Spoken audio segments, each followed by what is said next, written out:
Assalamualaikum students, welcome to my YouTube channel. I am Gul Khan. I hope you are all enjoying a good health with the grace of Allah Almighty. So let's start our work. तो आज के इस work में हमने क्या करना है, हमने ये देखना है कि हमने अपने VS कोड में जो हमने प्रोजेक्ट ऑलरेडी बनाया हुआ है उसे मोबाइल में ट्रांसफ़र किस तरह करें, मतलब उसके हम APK बिल्ड किस तरह करें। तो अब हम चलते हैं अपने ब्राउज़र की तरफ। तो हमें इसके लिए एंड्रॉयड स्टूडियो चाहिए। एंड्रॉयड स्टूडियो में एंड्रॉयड SDK कंपोनेंट होता है, वो APK बिल्ड करने के लिए हमारे पास ज़रूरी होता है।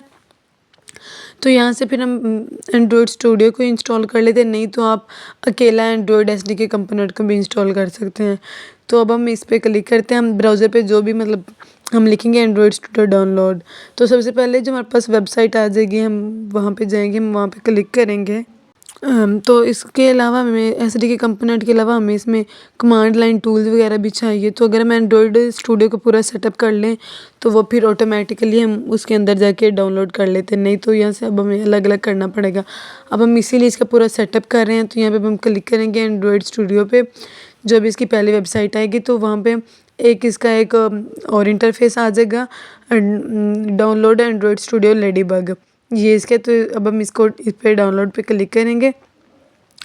अब ये हमारे पास डाउनलोड होना स्टार्ट हो जाएगा। तो यहाँ पे ये हमसे कुछ इसकी टर्म्स मांग रहे हैं, अब हमें यहाँ पे एग्री करना पड़ेगा तभी ये डाउनलोड होना स्टार्ट होगा, अदरवाइज़ नहीं होगा। हमने वो क्लिक कर दिया, इसका मतलब कि ये हमारे पास अब डाउनलोड हो रहा है एंड्रॉयड स्टूडियो। और चूँकि ये मैंने ऑलरेडी अपने पास डाउनलोड किया हुआ है, इसीलिए मैं यहाँ पे इसको दोबारा आप करके नहीं दिखा रही। लेकिन जब आप डाउनलोड करेंगे तो इसके आगे साथ ही वो आपसे पूछेगा Android SDK command line tools, वो भी आप साथ ही डाउनलोड कर लेंगे। तो ये इसका कोई इतना टफ सेटअप नहीं है, ये ईज़िली हो जाता है। अब मैंने चूँकि ऑलरेडी इंस्टॉल किया हुआ है तो इसलिए मैं ये सब दोबारा नहीं करके। तो अब हम जाते हैं अपने मोबाइल की तरफ। मोबाइल पे हमने सेटिंग ओपन की, सेटिंग ओपन करने के बाद अबाउट फ़ोन पे क्लिक करें। अबाउट फ़ोन पे क्लिक करने के बाद नीचे आता है बिल्ड नंबर का ऑप्शन। बिल्ड नंबर को हमने 7 दफ़ा इसको क्लिक करना है, तभी हमारा डेवलपर मोड ऑन होएगा। बाज़ औक़ात ये कुछ मोबाइलों में ऑन होता है, लेकिन बाज़ औक़ात हमें ऑन करना पड़ता है, तो हम इस तरीके से इसको ऑन कर लेते हैं। अभी हम नीचे स्क्रॉल करेंगे, अब हम सिस्टम में जाएंगे। सिस्टम पे क्लिक करने के बाद ये देखिए ये नीचे आ रहा है लास्ट पे डेवलपर ऑप्शन। डेवलपर ऑप्शन हमारा अब ऑन हो चुका है बाय डिफ़ॉल्ट। अब अपने नीचे स्क्रॉल करना है, नीचे आएगा USB डिबगिंग का ऑप्शन, हमने इसको भी अलाउ कर देना है। जब हम ये अलाउ कर देंगे तभी हमारी APK इधर आके यूज़ होगी, अदरवाइज़ नहीं होगी। अब हम जाते हैं अपने VS कोड की तरफ। तो हमने VS कोड पे अपना टर्मिनल ओपन कर लिया। VS कोड में हम टर्मिनल ओपन करने के बाद हम उसमें लिख देंगे कमांड, जिसे हमारी ऐप बिल्ड होगी। और वो हमारे पास कमांड क्या है, फ्लटर बिल्ड APK। ये हमने टर्मिनल ओपन कर लिया। अब यहाँ पे हमने कमांड लिख दी फ्लटर बिल्ड APK। जब हम पहली दफ़ा APK इंस्टॉल करेंगे, APK बिल्डअप करेंगे, तो ये हमारे पास थोड़ा टाइम लेगा।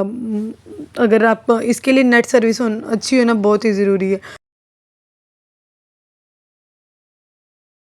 पहली दफ़े ही मतलब इतना टाइम लेता है, लेकिन जब हम बार बार मतलब दोबारा दोबारा बनाते हैं, ऐप APK बिल्ड करते हैं, तो ये फिर तब हमारे पास ज़्यादा टाइम नहीं लेता, क्योंकि पहली दफ़े इसने काफ़ी कुछ चेक करना होता है। अभी हमारे पास असेंबल रिलीज़ ग्रेडल ये टास्क हमारे पास अभी रन अप हो रहा है।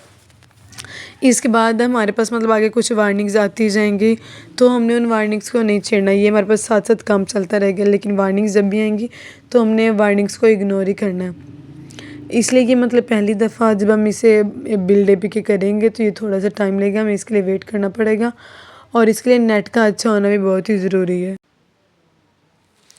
चूँकि ये मतलब ग्रेडल को भी देखती है, उसके बाद ये SDK कंपोनेंट्स को भी देखती है, उनके पाथ को भी देखती है, कमांड लाइन टूल्स को, बिल्ड टूल्स को, ये सभी को ओवरऑल चेक करती है। हमारे फ्लटर के मतलब पूरे सेटअप को ये चेक करती है। इसलिए ये मतलब यहाँ पे हमारे पास इसके लिए टाइम कंज्यूम होता है।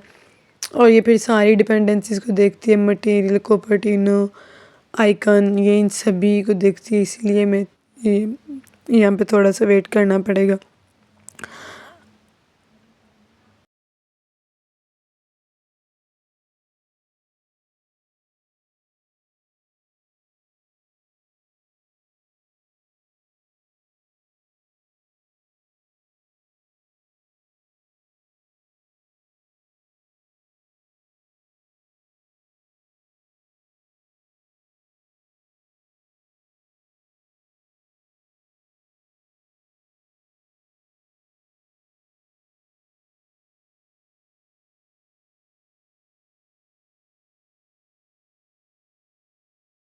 अब ये देखें भाई, इसने हमारे पास ये वार्निंग शो करवा दी। इसके अलावा भी और काफ़ी सारी वार्निंग आ गई, लेकिन आपने इग्नोर करना है और हमारा प्रोसेस चलता रहेगा।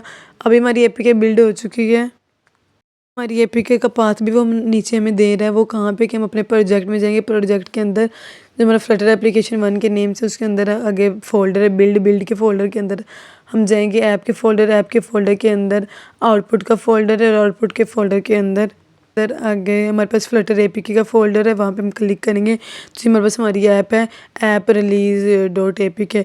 तो अब हम इसको अपने मोबाइल में इंस्टॉल कर लेंगे थ्रो केबल और जिस भी मेथड से हम करना चाहें। अब ये ऐप हमारे मोबाइल में इंस्टॉल हो चुकी है। ये देखिए यहाँ पे प्रोजेक्ट 1 के नेम से हमारी ऐप है। तो इसमें हमने अपनी यूनिक का लोगो ऐड किया और आगे यूनिक का नेम और नीचे का हमने बटन लगा दिया व्यू स्टूडेंट रिकॉर्ड पे। हम वहाँ पे क्लिक करके हम आगे अपने स्टूडेंट की टेबल में आ गए हैं। नहीं तो हम यहाँ पे ड्रायर भी यूज़ कर सकते हैं। वो जो हमने ड्रायर लगाया हुआ है वो भी हम यूज़ कर सकते हैं। हम वहाँ से भी पेजेस को स्क्रॉल कर सकते हैं। और ये था हमारा आज का काम। आई होप गाइस आपको समझ आई होगी। Thank you so much for watching.